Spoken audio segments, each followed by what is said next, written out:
Welcome to a new daily top Askreddit video. Today's topic. What's something that is totally normal in movies, but never happens in real life? Not making mistakes when talking.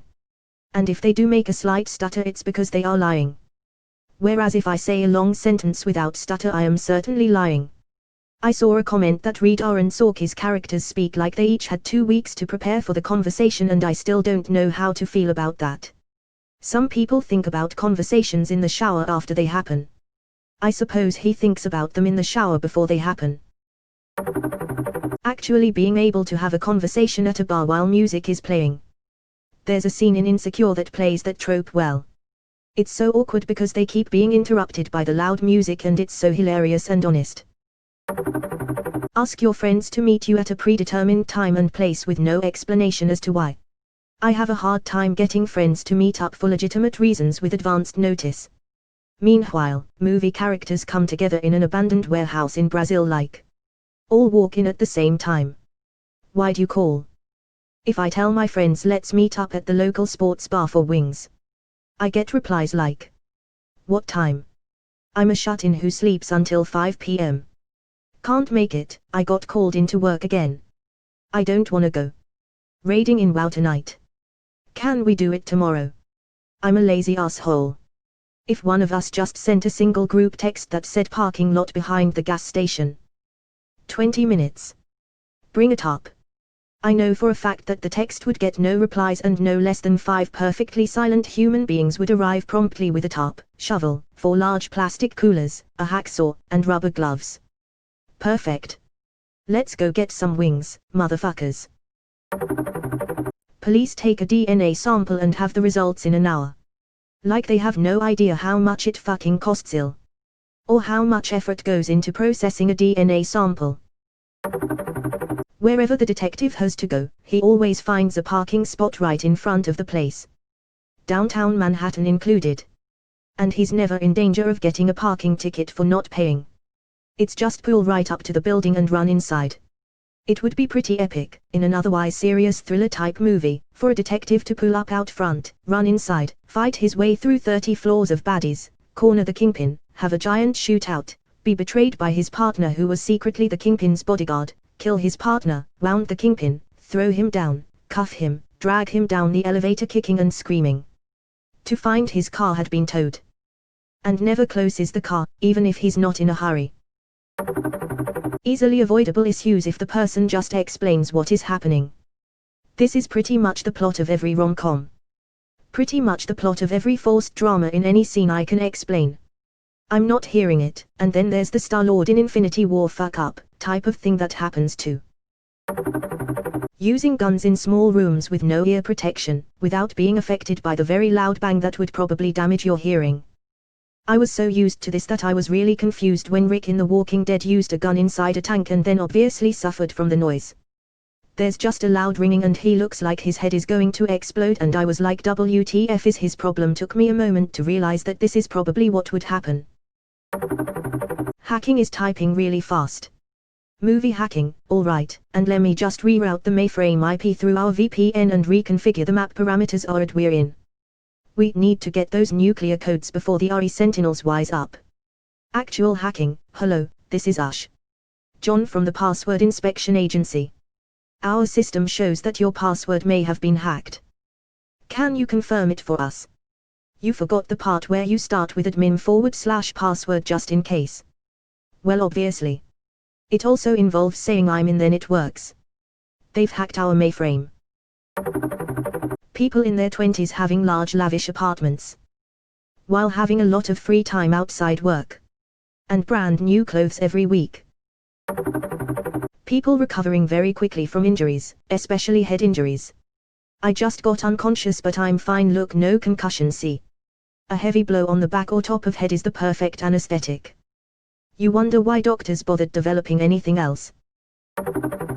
Teenagers being built like fucking tanks. And are being played by people in their 30s. When I was a teenager, I was played by people in their 30s.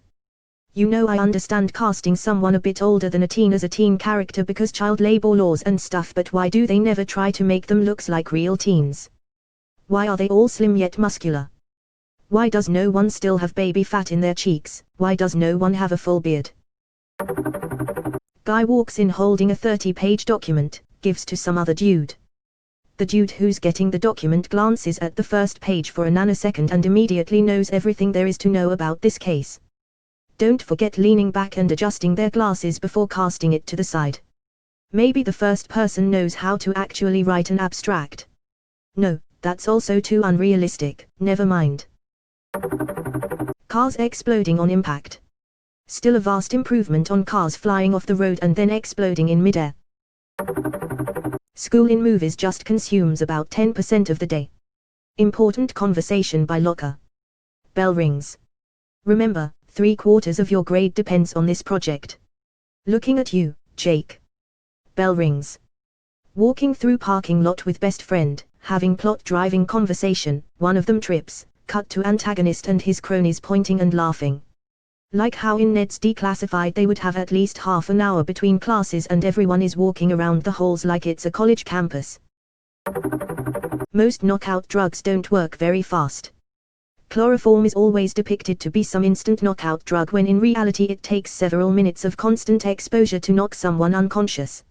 I'd guess a bad guy standing there for 7 minutes waiting for the hero to pass out would probably make for a boring movie. It's the same for poison in movies. In reality, it would take at least minutes until something happens. Maybe even hours. Most of the time, death by poison isn't easy, or picturesque. Often, poisoned people died having seizures and vomiting and so on. People getting knocked out, waking up and going on like nothing ever happened. In reality, if you get knocked out for any reason, somebody should better call an ambulance, and you're going to have a few really bad days. And maybe you wouldn't even survive. There's a lot not to be seen in the medical photographic department. For example, hardly anybody in movies ever seems to suffer from diabetes, or epilepsy, which both are very common. Rarely anyone shows a scar. There's plenty of people who have one leg shorter than the other, which is a huge business if you're affected, but mysteriously, movie people never aren't. Other than the actors.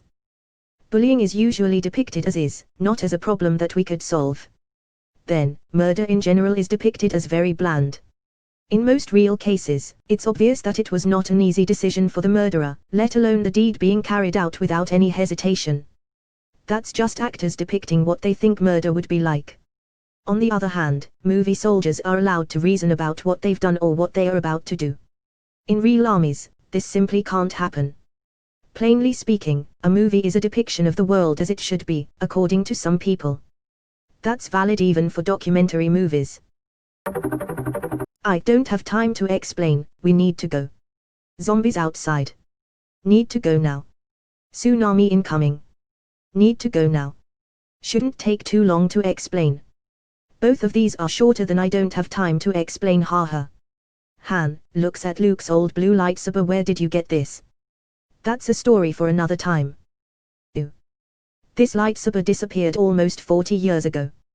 Where the fuck did you get that from? The dark side of the Force is a pathway to many abilities, some consider to be unnatural. People surviving wounds / injuries that should be fatal. Bad guys and extras die instantly. Arnold barely placing his hands on either side of their heads and suddenly there's a neck crack sound. Takes like 7 shots, crawls to machine gun and operates it. That's not so unbelievable. I know people that drink 7 shots and still drive home. Sometimes you get people who are badass IRL. On April the 21st, 1945, Light Iruyi was grievously wounded while leading an assault on a heavily defended ridge near San Terzo in Liguria, Italy, called the Col Musatello. The ridge served as a strong point of the German fortifications known as the Gothic Line, the last and most unyielding line of German defensive works in Italy. As he led his platoon in a flanking maneuver, 3 German machine guns opened fire from covered positions 40 yards away, pinning his men to the ground. Iruyi stood up to attack and was shot in the stomach. Ignoring his wound, he proceeded to attack and destroy the first machine gun nest with hand grenades and his Thompson submachine gun. When informed of the severity of his wound, he refused treatment and rallied his men for an attack on the second machine gun position, which he successfully destroyed before collapsing from blood loss. 12. As his squad distracted the third machine gunner, Light Iruyi crawled toward the final bunker, coming within 10 yards. As he raised himself on his left elbow and cocked his right arm to throw his last hand grenade, a German soldier saw Irui and fired a 30mm Ski Specher anti-personnel rifle grenade from inside the bunker, which struck Irui directly on his right elbow. The high-explosive grenade failed to detonate, saving Light Irui from instant death but amputating most of his right arm at the elbow, except for a few tendons and a flap of skin, via blunt force trauma. Despite this gruesome injury, Light Irui was again saved from likely death due to the blunt, low-velocity grenade tearing the nerves in his arm unevenly and incompletely, which involuntarily squeezed the grenade tightly via reflex arc instead of going limp and dropping it at Irui's feet. However, this still left him crippled, in terrible pain, under fire with minimal cover and staring at a live grenade clenched in a fist that suddenly didn't belong to me anymore. 13. Irui's horrified soldiers moved to his aid, but he shouted for them to keep back out of fear his severed fist would involuntarily relax and drop the grenade. As the German inside the bunker began hastily reloading his rifle with regular full metal jacket ammunition, replacing the wood-tipped rounds used to propel rifle grenades, Irui quickly pried the live hand grenade from his useless right hand and transferred it to his left. The German soldier had just finished reloading and was aiming his rifle to finish him off when Light Irui threw his grenade through the narrow firing slit, killing the German. Stumbling to his feet with the remnants of his right arm hanging grotesquely at his side and his Thompson in his offhand, braced against his hip, Light Irui continued forward, killing at least one more German before suffering his fifth and final wound of the day, in his left leg, which finally halted his one-man assault for good and sent him tumbling unconscious to the bottom of the ridge. He awoke to see the worried men of his platoon hovering over him. His only comment before being carried away was to gruffly order them back to their positions, saying, "Nobody called off the war." 14. The remainder of Irui's mutilated right arm was later amputated at a field hospital without proper anesthesia, as he had been given too much morphine at an aid station and it was feared any more would lower his blood pressure enough to kill him. 15.